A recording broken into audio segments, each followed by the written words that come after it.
একমি কোচিংয়ের সকল ছাত্রছাত্রীদেরকে শুভেচ্ছা জানিয়ে আমি শুরু করছি আজকে আমার পদার্থবিজ্ঞান প্রথম পত্রের তাপবিজ্ঞান অংশের দ্বিতীয় ক্লাস। এর আগে আমি প্রথম ক্লাসটা তাপমাত্রা থার্মোমিটারের উপর নিয়েছি। আজকে দ্বিতীয় ক্লাস শুরু করতে যাচ্ছি। তো আজকে আসছে চ্যাপ্টার 2 পড়ব আমরা, কঠিন পদার্থের প্রসারণ। তো কঠিন পদার্থের প্রসারণ, তো আমরা আগের যে ধারণা, সে আগের ধারণা থেকে যদি শুরু করি তাহলে আমরা পদার্থের প্রকারভেদ সম্পর্কে সেই ছোটোবেলায় পড়ছি যে পদার্থ 3 প্রকার: কঠিন, তরল এবং বায়বীয়। তো আমাদের আজকের আলোচ্য বিষয় হচ্ছে কঠিন পদার্থের প্রসারণ। আমরা জানি তাপ প্রয়োগে, আগের অধ্যায়ে আমরা তাপের পরিমাপ সম্পর্কে পড়ছি বা তাপ সম্পর্কে পড়ছি। এই অধ্যায়ে বিভিন্ন প্রকার ম্যাটেরিয়ালের উপর আমরা যদি তাপ প্রয়োগ করি তার ফলে এর কী ধরনের পরিবর্তন হয় এবং এই পরিবর্তনটা ক্যালকুলেশন কী হবে সেগুলো নিয়ে আলোচনা করব। তো প্রথমেই কঠিন পদার্থের প্রসারণ। তো আমরা পদার্থের বৈশিষ্ট্যের মধ্যে কঠিন পদার্থের কী কী পড়ছিলাম? কঠিন পদার্থের পড়ছিলাম যে কঠিন পদার্থের নির্দিষ্ট আকার আছে, আকৃতি আছে এবং আয়তন আছে। তো এর থেকে আমরা খুব স্পষ্টভাবেই বুঝতে পারি যে কঠিন তাপ প্রয়োগে কঠিন পদার্থের 3 ধরনের প্রসারণ হবে। যেহেতু এর আকার আছে, আবার আয়তনও আছে, আবার একটা আকৃতিও আছে, অর্থাৎ এর হচ্ছে দৈর্ঘ্য বরাবর পরিবর্তন হতে পারে, এর হচ্ছে ক্ষেত্রফলেরও পরিবর্তন হতে পারে, এর হচ্ছে আয়তনেরও পরিবর্তন হতে পারে। তো এই কঠিন পদার্থের আকার, আকৃতি এবং আয়তনের উপর ভিত্তি করে কঠিন পদার্থের আমরা 3 ধরনের প্রসারণ পাই। আমাদের আজকের আলোচ্য বিষয় কঠিন পদার্থের প্রসারণ। তো কঠিন পদার্থের প্রসারণ বলতে আমরা কত ধরনের প্রসারণ বুঝবো? 3 ধরনের প্রসারণ বুঝবো। খুব সহজভাবে যদি আর কি আমরা ডিফাইন করতে চাই তাহলে দৈর্ঘ্য প্রসারণ বলতে যা বুঝবো যে তাপ প্রয়োগে কঠিন পদার্থের দৈর্ঘ্য বরাবর যদি পরিবর্তন হয় বা বৃদ্ধি ঘটে তাহলে তাকে বলবো দৈর্ঘ্য প্রসারণ। আর যদি তাপ প্রয়োগে কঠিন পদার্থের আকৃতি বা এর হচ্ছে ক্ষেত্রফলের যদি বৃদ্ধি ঘটে তাহলে বুঝবো হচ্ছে কঠিন পদার্থের ক্ষেত্র প্রসারণ। এরপর যদি কঠিন পদার্থ তাপ প্রয়োগে কঠিন পদার্থের আয়তনের পরিবর্তন ঘটে তাহলে কঠিন পদার্থের আয়তন প্রসারণ বুঝবো।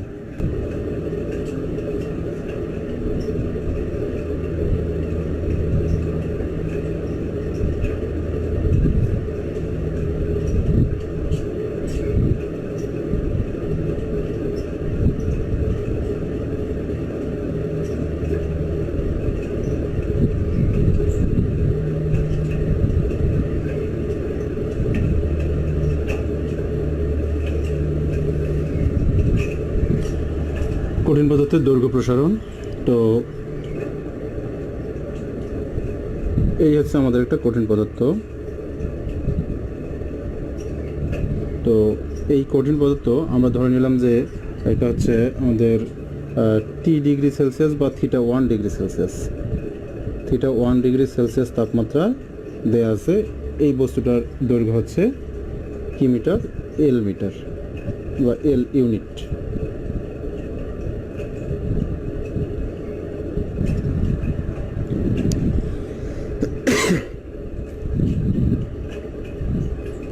এখন যদি এই কঠিন পদার্থের উপর আমরা তাপ প্রয়োগ করি তাহলে খুব সহজেই আর কি বুঝতে পারবো যে কঠিন পদার্থে আমরা যদি কঠিন পদার্থে তাপ প্রয়োগ করি তাহলে এর কী হবে? দৈর্ঘ্যটা বৃদ্ধি হবে।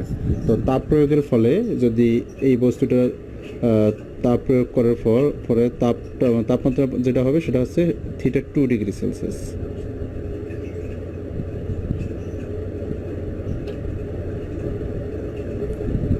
θ2°C যদি তাপ হয় তাহলে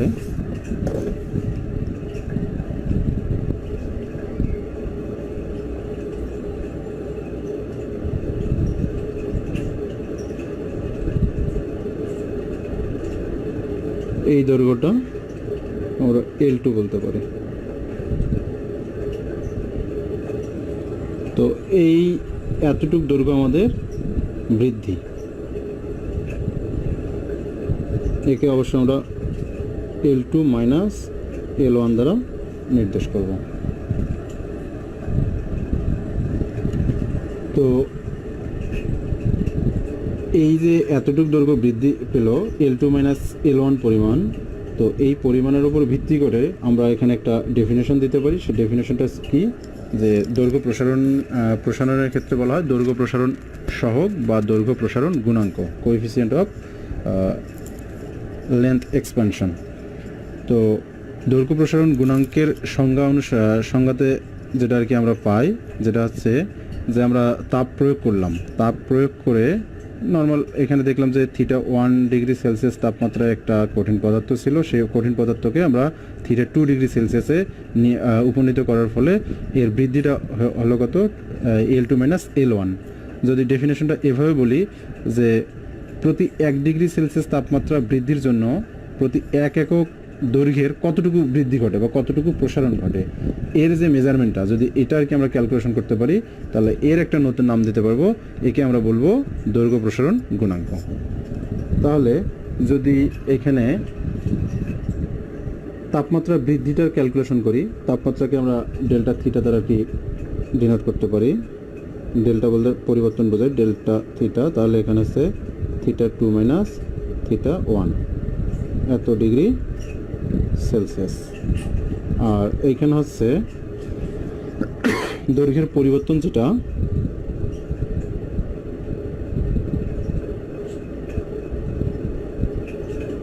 দৈর্ঘ্য পরিবর্তন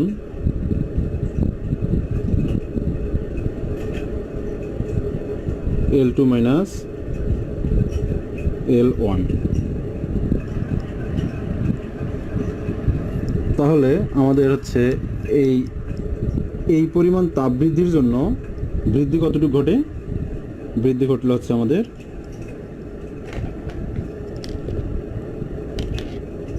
এইটুকু।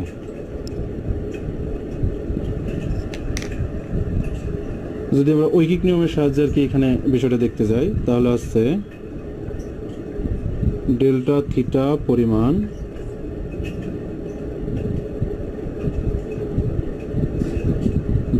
পরিমাণ তাপমাত্রা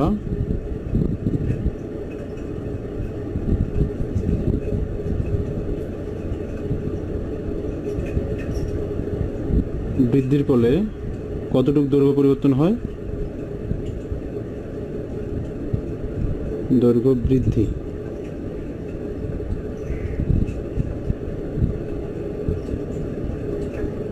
L2 - L1। তাহলে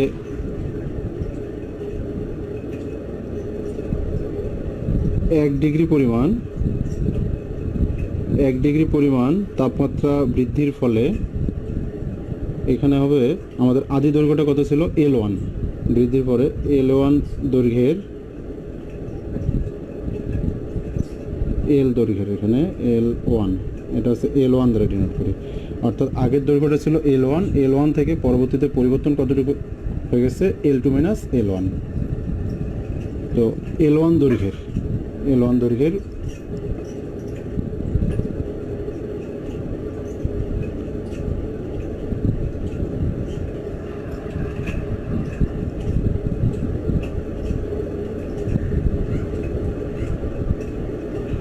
ডেল্টা থিটা পরিমাণ তাপমাত্রা বৃদ্ধির পরে L1 দৈর্ঘ্যের দৈর্ঘ্য বৃদ্ধি কত,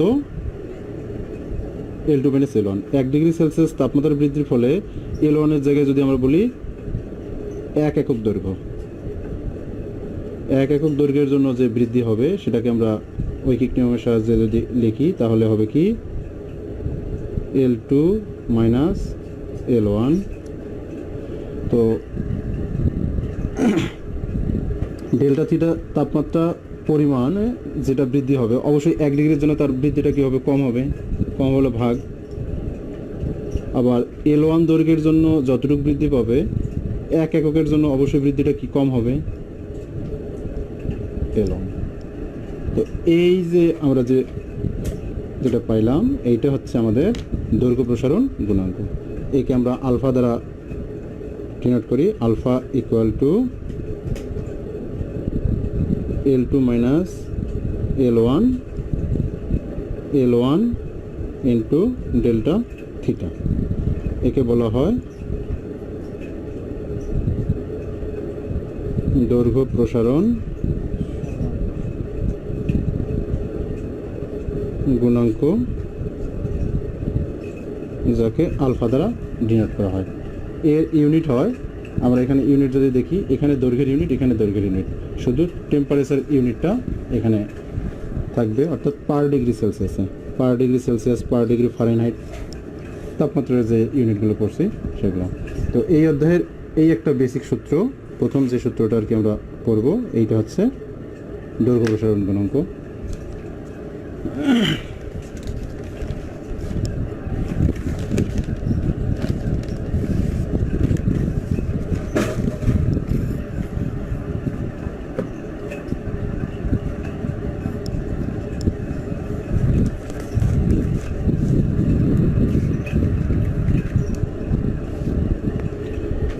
উপরের সমীকরণ থেকে আমরা একটা সম্পর্ক বের করতে পারি যে আলফা ইকুয়াল টু কত,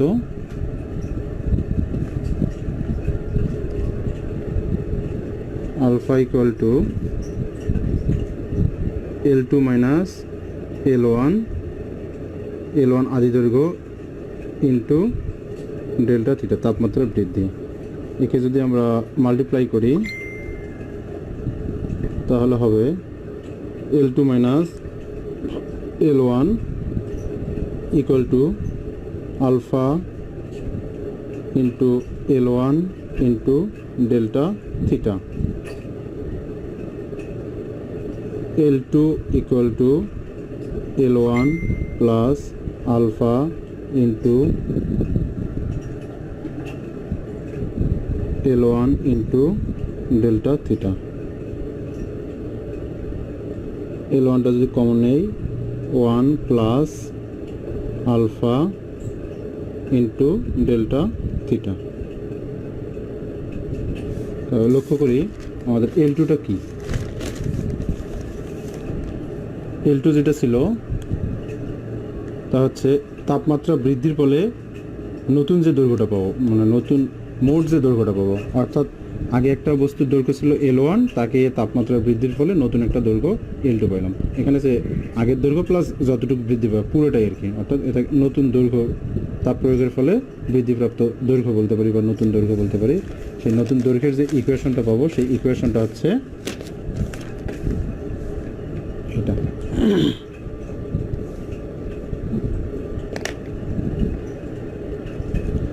তার মানে একে এইভাবে আমরা বলতে পারি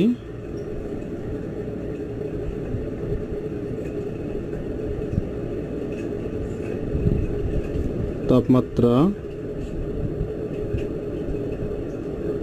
বৃদ্ধির ফলে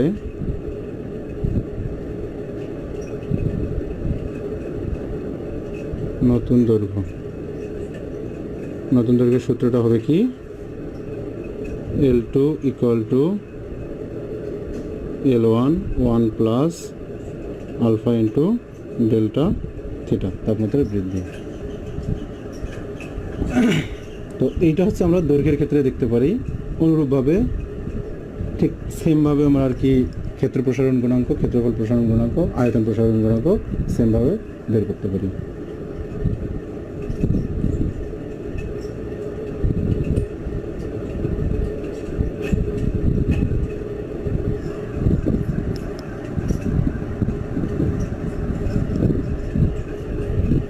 অনুরূপভাবে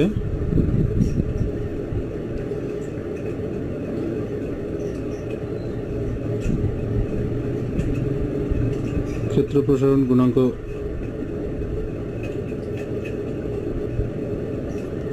আমি আর ডিটেলসে গেলাম না, আশা করি আর কি একটা বুঝলে পরেরগুলো বোঝার কথা।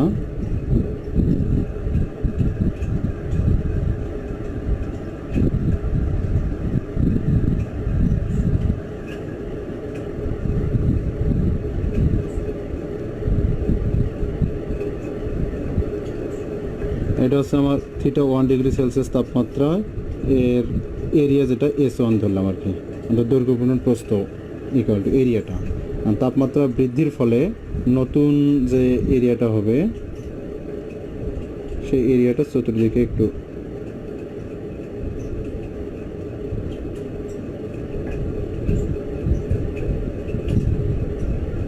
আগে ধরলাম যে এতটুকু ছিল, এখন এই এতটুকু বৃদ্ধি পাবে। এটা হচ্ছে S2, এটা হচ্ছে বৃদ্ধি। S2 minus S1। তো এর অনুরূপভাবে ক্ষেত্র প্রসারণ গুণাঙ্ক যদি বিটা হয়, বিটা দ্বারা ডিনোট করা হয়, অনুরূপভাবে এখানে কি হবে S2 minus S1 S1 into delta theta. অনুরূপভাবে S2 যে ইকুয়েশনটা হবে S2 সমান সমান S1 into 1 plus beta into delta theta. এই হচ্ছে আমাদের ফর্মুলা।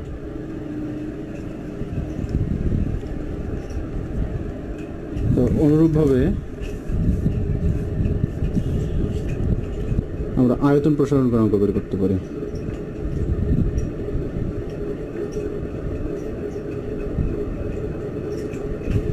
আয়তন প্রসারণ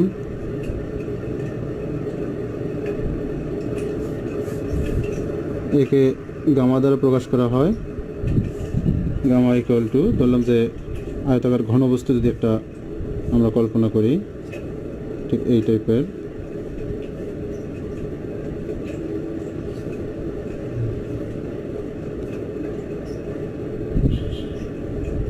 এটা হচ্ছে আমার থিটা 1 ডিগ্রি সেলসিয়াস তাপমাত্রায় এই অবস্থা। আর তাপমাত্রা বৃদ্ধি করে যদি থিটা 2 করা হয় তাহলে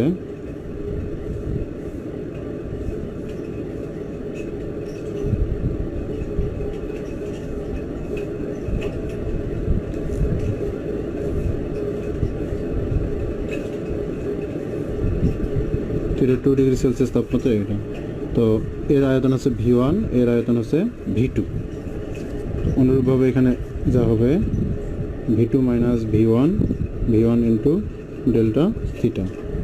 V2 equal to V1 into 1 plus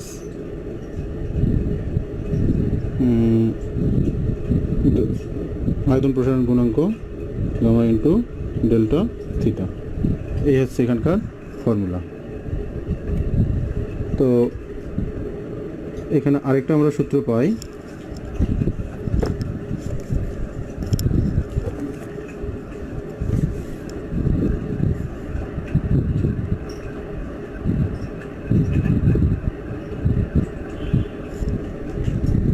এদের মধ্যে পারস্পরিক সম্পর্ক, অর্থাৎ দৈর্ঘ্য, ক্ষেত্র এবং আয়তন প্রসারণ গুণাঙ্কের মধ্যে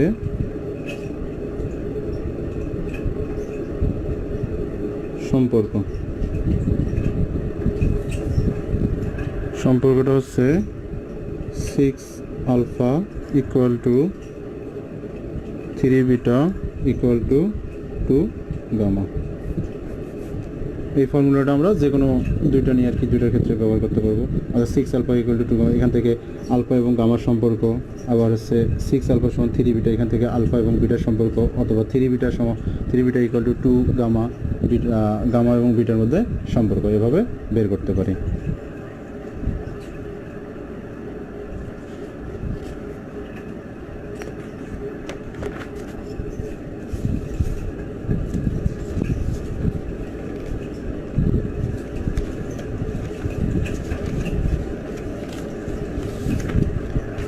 তো একটা গ্লান্সে যদি আমরা এই অধ্যায়ের প্রয়োজনীয় সূত্রগুলিগুলো দেখি তাহলে এই হচ্ছে এখানকার প্রয়োজনীয় সূত্রগুলি, আশা করি দেখা যাচ্ছে।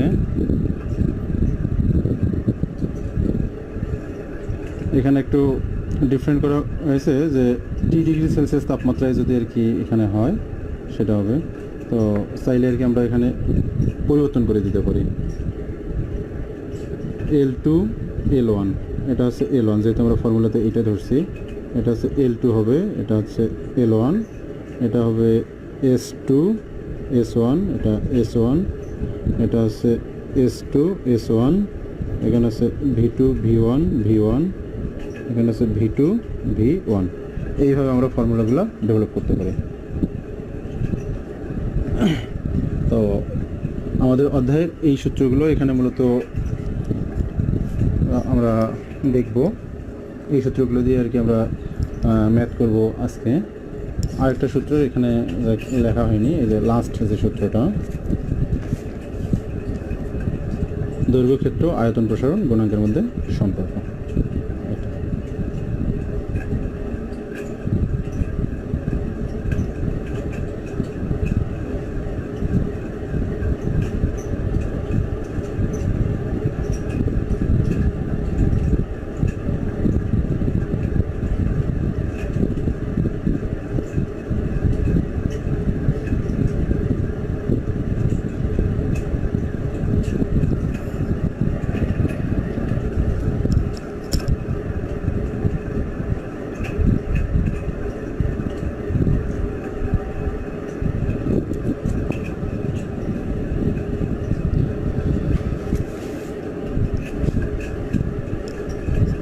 আমাদের সূত্র এবং যে বেসিক আলোচনা এই অধ্যায়ের সব এগুলোই, আর কিছু পরবর্তীতে আলোচনা করা হবে। এখন আমরা সরাসরি অঙ্কে চলে যাই।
তো আমরা অঙ্কটা দেখতে পাচ্ছি, এটা আমি হচ্ছে আবু ইসাহাক স্যারের বইয়ের উদাহরণ 5 নম্বর এখানে লিখে দিচ্ছি, যে এক্সাম্পল 5।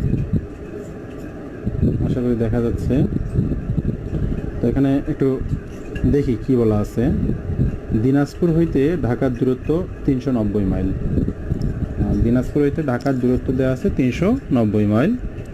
তো এই দুই স্থানের মধ্যবর্তী সমগ্র রেল লাইনের জোড়ার মুখে মুখে শীতকালীন 36 ডিগ্রি ফারেনহাইট ও গ্রীষ্মকালের 170 ডিগ্রি ফারেনহাইট তাপমাত্রায় তারতম্যের জন্য মোট কত ফাঁকা রাখিতে হইবে বাহির করো। লোহার আলফা, আলফা মানে হচ্ছে আমরা অলরেডি জেনেছি, আলফা হচ্ছে দৈর্ঘ্য প্রসারণ গুণাঙ্ক বা দৈর্ঘ্য প্রসারণ সহগ, এর মান দেয়া আছে। তো এখানে আসলে বের করতে বলছে কি, এই বিষয়টা বুঝতে হবে। তো কি আছে, একটা দূরত্ব দেয়া আছে, আর কি দেয়া আছে, টেম্পারেচার দেয়া আছে, তাপমাত্রার পার্থক্য। তো অবশ্যই এখানে দেখা যাচ্ছে যে আগের অধ্যায়ে যে সূত্রগুলো পড়ছি, আগের অধ্যায়টা এই জন্য ইম্পর্টেন্ট, পরীক্ষা না আসলেও বা একটা এমসিকিউর জন্য হলেও ওই অধ্যায়টা এত আমরা লেন্দি সময় বা আর কি খুব স্লোলি আর কি করার চেষ্টা করছি। এই কারণেই এখানে আমরা দেখতে পাচ্ছি যে লোহার যে দৈর্ঘ্য প্রসারণ গুণাঙ্কটা দেওয়া আছে সেটা হচ্ছে পার ডিগ্রি সেলসিয়াসে, বাট এখানে যে টেম্পারেচারগুলোর কথা বলা আছে সেগুলো হচ্ছে ডিগ্রি ফারেনহাইটে। অবশ্যই একে দুই টেম্পারেচারকে দুই ইউনিটে রাখলে ক্যালকুলেশন করা যাবে না, কারণ এটা একটা ইকুয়েশনের মধ্যেই বসবে। এক ইকুয়েশনের মধ্যে সাধারণত আমরা জানি যে সেম জিনিসগুলো একই ইউনিটে রাখতে হয়। যেমন যদি দৈর্ঘ্য হয়, দৈর্ঘ্যের ক্ষেত্রে মিটার বা সেন্টিমিটার এভাবে আর কি রাখা যাবে না, হয় মিটারে মিটারে রাখতে হবে, নতুবা সেন্টিমিটার সেন্টিমিটারে। তো এখানে আছে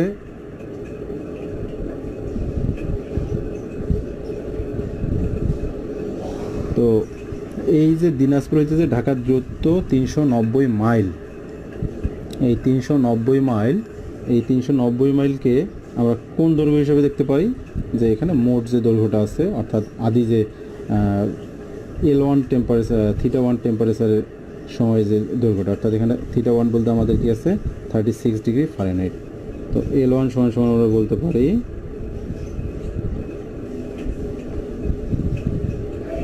390 মাইল।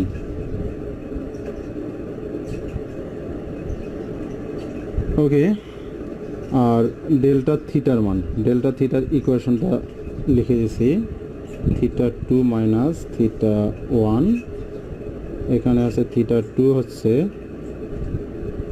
117 মাইনাস 36 ডিগ্রি কী হবে ফারেনহাইট।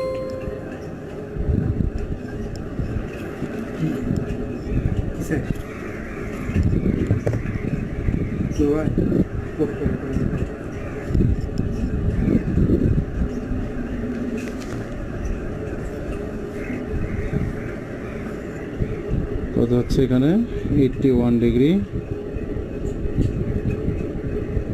ফারেনহাইট। তো 81 ডিগ্রি ফারেনহাইটকে আমরা যদি ডিগ্রি সেলসিয়াসে কনভার্ট করি কত ডিগ্রি সেলসিয়াস হয়?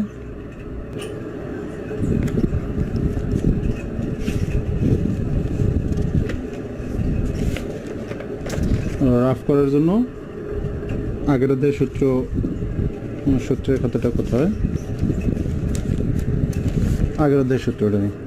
এই তাপমাত্রার পার্থক্য দেয়া থাকলে, এখানে বলা আছে তাপমাত্রার পার্থক্য দেয়া থাকলে এটা। তো এখানে কি দেখা যাচ্ছে? 5 degree Celsius equal to 9 degree Fahrenheit equal to কত? 4 ডিগ্রি রোমার 5 ডিগ্রি কেলভিন। তো আমাদের মেইন দরকার হচ্ছে ডিগ্রি সেলসিয়াস থেকে ফারেনহাইটে, অর্থাৎ ফারেনহাইটে আছে তাকে ডিগ্রি সেলসিয়াসে কনভার্ট করতে হবে। তো এইখান থেকে আমরা যদি কনভার্ট করি তাহলে কি হবে? যে 9 degree Fahrenheit, temperature 9 degree Fahrenheit সমান কত ডিগ্রি সেলসিয়াস? 5 degree Celsius. আমরা পরিবর্তনটা বের করতেছি। তাহলে হচ্ছে 1 ডিগ্রি ফারেনহাইট সমান সমান কত হবে? 5/9।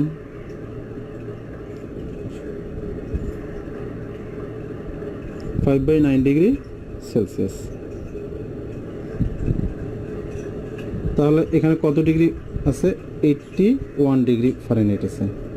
একে আমরা কি করতে পারি? 5/9 ইন্টু 81, এত ডিগ্রি সেলসিয়াস। কত হচ্ছে? 45 ডিগ্রি সেলসিয়াস। তো এই জিনিসটা আসলে জাস্ট দেখার জন্য বললাম, এগুলো এখন এইভাবে আর কি ডিটেলস দেখতে হয় না, জাস্ট আর কি এই ইকুয়েশনে 81 ইন্টু 5/9 ডিগ্রি সেলসিয়াস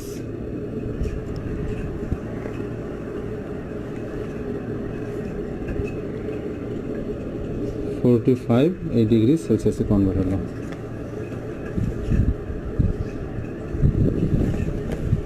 তো এটা দেয়া আছে, আর আলফা দেয়া আছে।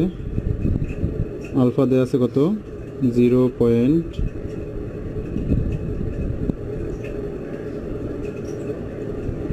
পার ডিগ্রি সেলসিয়াস। তো আলফা মান দেয়া আছে। এখন মূলত এখানে কি বলছে? যে রেল লাইনের জোড়ার মুখে মুখে শীতকালীন এত ডিগ্রি এবং গ্রীষ্মকালীন এত তাপমাত্রার জন্য মোট কত হবে। আমরা জানি যে রেল লাইনের দুটি রেলের সংযোগের মধ্যস্থলে কিছু ফাঁক রাখা হয়। সাপোজ এইটা একটা রেল লাইন পুরোটা, আর একটা রেল লাইন, কারণ এখানে ঢাকা থেকে দিনাজপুর তো আর একটা রেল লাইনের মাধ্যমে যাওয়া হয় না, অনেকগুলো আর কি এইরকম অংশ দেওয়া হয়। এই যে মধ্যবর্তী একটা গ্যাপ রাখা হয়। তো আমরা ছোটোবেলায় পড়ছি যে রেল লাইনের দুই সংযোগস্থলের মাঝখানে কেন ফাঁকা রাখা হয়? এই তাপমাত্রাজনিত কারণে যে বৃদ্ধিটা হবে, এই বৃদ্ধিটা আসলে রিলিজ করার জন্য, যাতে আর কি বৃদ্ধি হলেও এইটা আর কি মানে যদি এই ফাঁকাটা না রাখতাম তাহলে এই যে তাপমাত্রার কারণে যে বৃদ্ধি হয়ে বেঁকে গিয়ে আর কি রেল লাইনটা আর কি আসলে এই স্লিপার থেকে বেরিয়ে পড়তো আর কি, যার কারণে এই ফাঁকাটুকু রাখা হয়। তো আমাদের হচ্ছে টোটাল 390 মাইল। 390 মাইলের জন্য এখানে হচ্ছে টোটাল 390 মাইলের জন্য এরকম মোট কত ফাঁকা রাখতে হবে সেই ক্যালকুলেশনটাই বের করতে বলছে। ধরলাম যে আমরা যদি এক্স পরিমাণ আর কি ফাঁকা রাখি, অর্থাৎ কতটুকু বৃদ্ধি হবে, এই বৃদ্ধির পরিমাণটা যদি আমরা এখানে রাখতে পারি সেটাই হচ্ছে আমাদের মেন বিষয়। তাহলে আমরা এখানে আর কি বলতে পারি যে L2 মাইনাস L1টা বের করব। একে আমরা ধরে নিলাম এক্স পরিমাণ বৃদ্ধি পাবো। তাহলে আমরা এখানে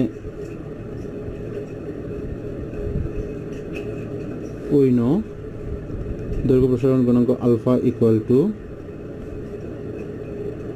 L2 মাইনাস L1 অর্থাৎ দৈর্ঘ্য বৃদ্ধি। এখানে মোট যতটুকু বৃদ্ধি পাবে এই ফর্মুলার ক্ষেত্রে যেটা দেখানো হয়েছিল সেটা হচ্ছে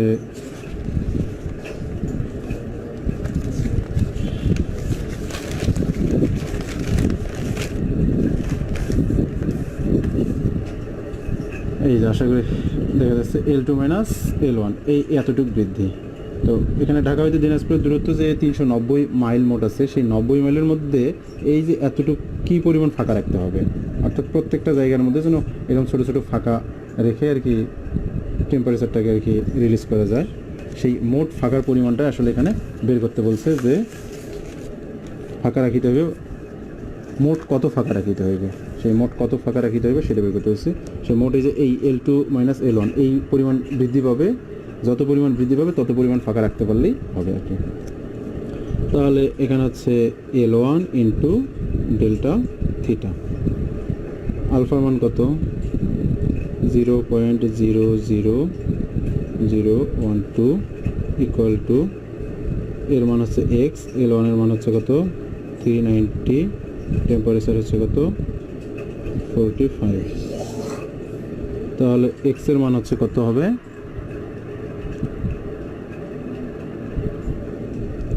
0.2106 মাইল। এইটা হচ্ছে আমার অ্যান্সার এই অঙ্কের। তাহলে আমি আবার বলতেছি,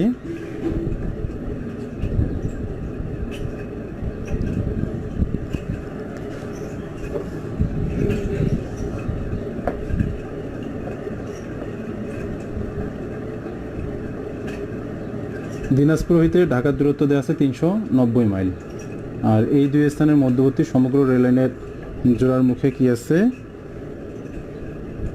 শীতকালীন টেম্পারেচার দেওয়া আছে কত 36 ডিগ্রি ফারেনহাইট, আর গ্রীষ্মকালের টেম্পারেচার আছে কত 117 ডিগ্রি ফারেনহাইট। এই যে তাপমাত্রা যে আসলে ব্যবধানটা হয়, এর ফলে আসলে তাপমাত্রাজনিত কারণে রেললাইনে একটু বৃদ্ধি ঘটে। তো এই বৃদ্ধির জন্য আমাদেরকে কী রাখতে হবে, অবশ্যই রেললাইনের দুই সংযোগস্থলের মধ্যে কিছু কিছু ফাঁকা রাখতে হবে। এখানে বের করতে বলতে তারতম্যের জন্য মোট কত ফাঁকা রাখিতে হইবে সেটা বের করবো আমরা। তো এখানে আদি দৈর্ঘ্যকে আমরা দেখতে পাচ্ছি কত দেওয়া আছে 390 মাইল, আদি দৈর্ঘ্য 390 মাইল দেওয়া আছে, আর তাপমাত্রার যে ব্যবধানটা ডেল্টা থিটা দেওয়া আছে 117 মাইনাস, তাহলে কত দেওয়া আছে এখানে 390 মাইল, আর টেম্পারেচারের পার্থক্য দেওয়া আছে 81 ডিগ্রি সেলসিয়াস, 81 ডিগ্রি ফারেনহাইট। একে আমরা ডিগ্রি সেলসিয়াসে কনভার্ট করে নিলাম, গত অধ্যায়ের সূত্র দেওয়া আছে। এবং এই L2 মাইনাস L1 এইটা হচ্ছে মূলত আমাদের বের করতে হবে। একে আমরা মোট আর কি এক্স দ্বারা আর কি ডিনোট করছি, সেই এক্স এর মানটা বের করলাম। এইটা হচ্ছে আমাদের আজকের সূত্র। আশা করি সকলে বোঝার কথা, তারপরে না বুঝলে তো নক করবে। এরপর নেক্সট আমরা যে অঙ্কটা করতে চাচ্ছি সেটা হচ্ছে, এটাও আবু ইসহাক স্যারের বই থেকেই, আবু ইসহাক স্যারের বইটাই মূলত আজকে ফলো করা হচ্ছে। 0 ডিগ্রি সেলসিয়াস তাপমাত্রা একটি পিতলের পাতের দৈর্ঘ্য দেওয়া আছে, 0 ডিগ্রি সেলসিয়াস তাপমাত্রা একটি পিতলের পাতের দৈর্ঘ্য দেওয়া আছে 50 সেন্টিমিটার এবং প্রস্থ দেওয়া আছে 10 সেন্টিমিটার, এটা 0 ডিগ্রি সেলসিয়াসে, অর্থাৎ থিটা 1। আর 100 ডিগ্রি সেলসিয়াস তাপমাত্রা উহার ক্ষেত্রফল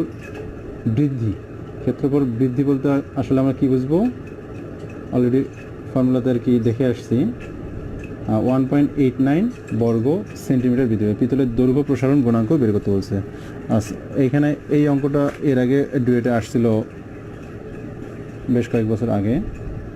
তো একটা জিনিস আর কি শেষে যে উত্তরটা দেয়া আছে, যেটা বের করতে বলছে, এইখানে একটু আর কি সুন্দরভাবে আর কি অনেকে সরাসরি কি বিটার মান বের করে অ্যান্সার দেবে, কিন্তু পিতলের আসলে দৈর্ঘ্য প্রসারণ গুণাঙ্ক বের করতে বলছে, আর এখানে দেয়া আছে সব হলো ক্ষেত্র প্রসারণের ডাটা সহ আর কি। তো যে ডাটাগুলো দেওয়া আছে সে ডাটা থেকে মূলত আমরা পিতলের ক্ষেত্র প্রসারণ গুণাঙ্ক বের করতে পারি। এরপর দেন ওই দৈর্ঘ্য, ক্ষেত্র এবং আয়তন প্রসারণ গুণাঙ্কের মধ্যে যে সম্পর্কগুলো, সেই সম্পর্ক থেকে বাকিটাতে কনভার্ট করে বের করতে পারি। এই তো এখানে কি দেওয়া আছে দেখি,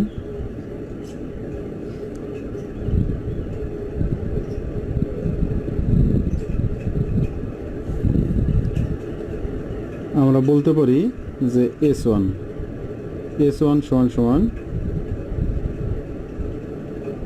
এরিয়াটা গুণন করে নিচ্ছি।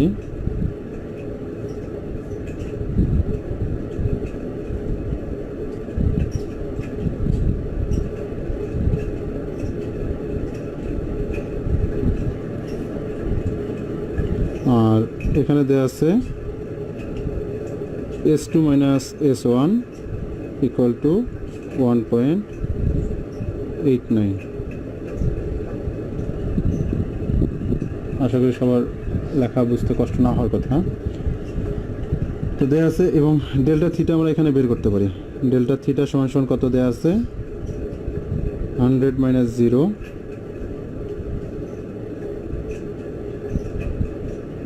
100 ডিগ্রি সেলসিয়াস। তো আমাদের আলফা বের করতে বলবো, আলফা ইকুয়াল টু ওয়াট। তো এই ফর্মুলাগুলো থেকে আমরা বের করতে পারি কি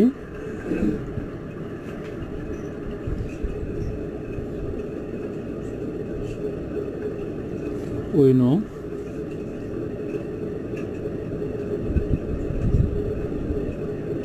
ক্ষেত্র প্রসারণ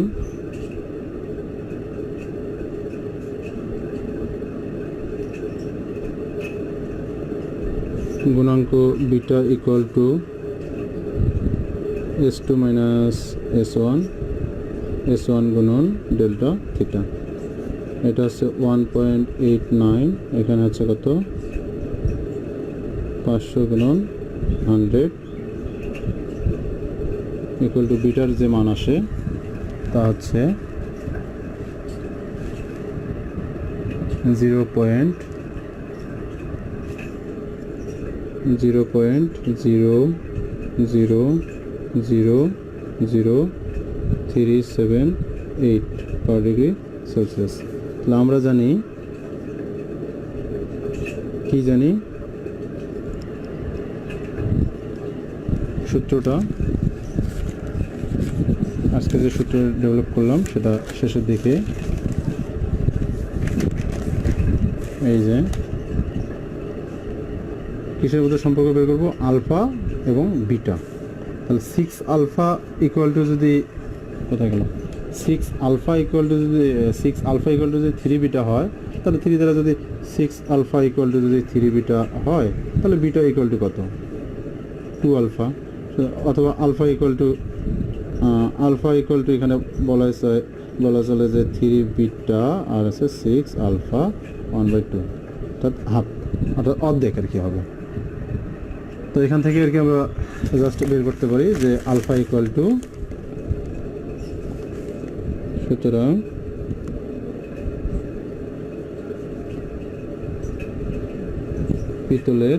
পিতলের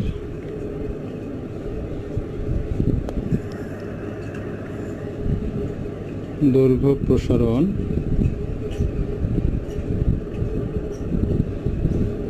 গুণাঙ্ক alpha equal to beta by 2। তাহলে হচ্ছে বিটা হচ্ছে 0.1234, 4টে শূন্য দিয়ে 378/2 ইকুয়াল টু আসে হচ্ছে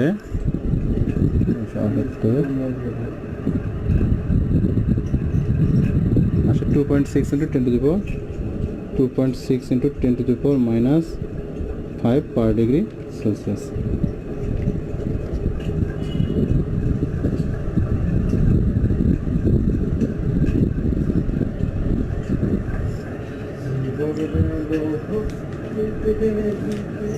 তো অঙ্কটা যদি রিভিউ দেখি আরেকবার একটু অ্যাট এ গ্লান্সে যদি আলোচনা করি তাহলে কি হবে।